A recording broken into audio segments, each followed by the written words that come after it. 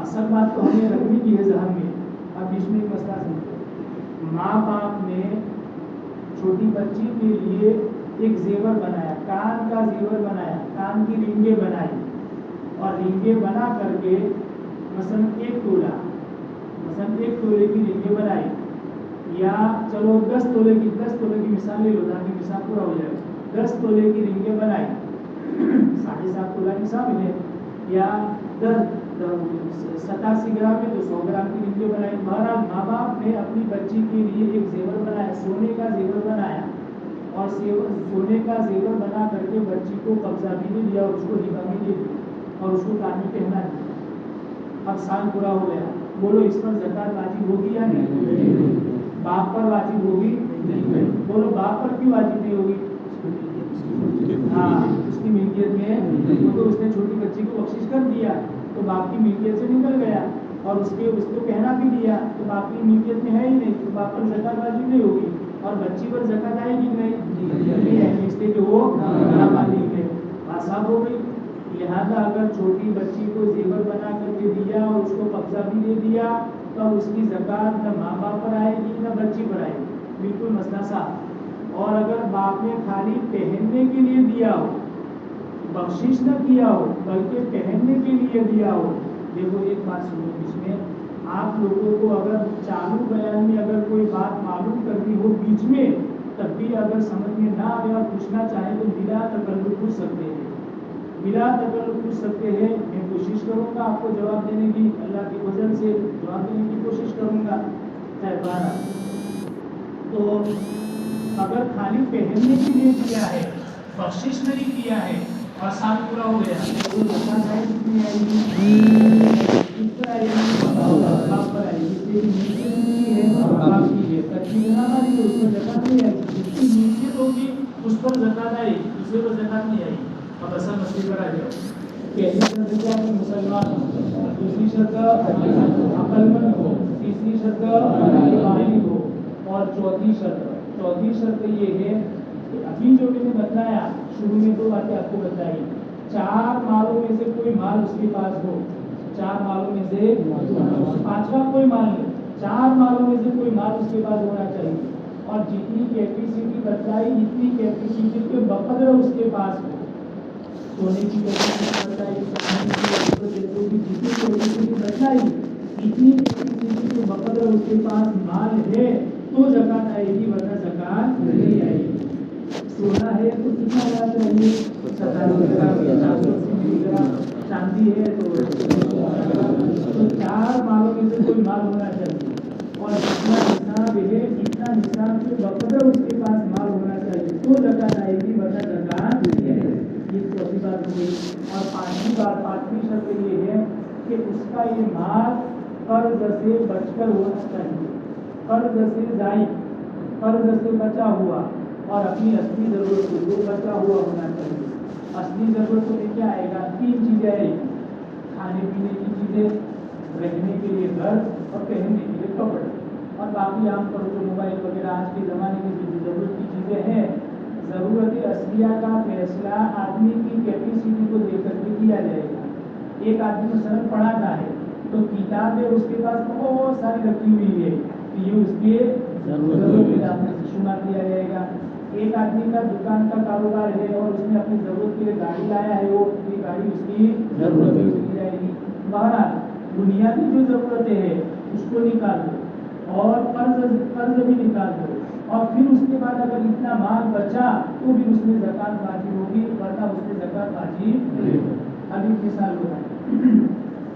ایک آدمی ہے, اس کے پاس 5 لاکھ روپے پڑے ہوئے, 5 لاکھ روپے اس کے پاس پڑے ہوئے, اور اس کے ذمے 3 لاکھ کا قرضہ ہے.